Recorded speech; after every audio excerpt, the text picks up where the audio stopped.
আচ্ছা, বাচ্চাদের কি মাইগ্রেন হতে পারে? হ্যাঁ, হতে পারে। বড়দের যেমন মাইগ্রেন হয় মানে মাথা যন্ত্রণা হয় কিছুদিন ছাড়া এবং তার একটা প্যাটার্ন থাকে, বাচ্চাদেরও কিন্তু হয়। তবে বাচ্চাদের মাইগ্রেন বোঝাটা একটু ডিফিকাল্ট হতে পারে। কি হয়? ধরুন একটি বাচ্চা মাঝে মাঝে বলছে তার মাথাটা ব্যথা করছে এবং সেটা দপদপ করে হচ্ছে।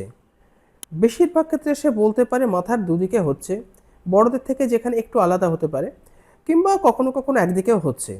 বেশ বড়সড় রকমের মাথা ব্যথা, বাচ্চাটি খুব কষ্ট পাচ্ছে, তার বমি পাচ্ছে, বমি হচ্ছে এবং সে হয়তো বলছে না আমার আলো কিংবা কোনো সাউন্ড একদম ভাল লাগছে না, একটু অন্ধকারে চুপচাপ শুই। তারপরে সে আর কি বলতে পারে যে একটা পেটে ব্যথা করছে। তার একটা মানে বিহেভিয়ার বা ব্যবহারের একটু অন্যরকম লাগছে। সে যতটা স্পন্টেনিয়াস ছিল ততটা কিন্তু থাকছে না। তো এইগুলো যদি থাকে এবং যদি দেখা যায় তার বাবা-মা কারো এরকম মাইগ্রেনের প্রবলেম আছে, তার মাথা ব্যথা হলে কিন্তু এটা অবশ্যই আপনাকে একবার খেয়াল রাখতে হবে। যদি এরকম আপনি মনে হয় যে বাচ্চার মাথা ব্যথা হচ্ছে, তাহলে অবশ্যই কিন্তু আপনি আপনার পেডিয়াট্রিশিয়ানের সঙ্গে কথা বলুন।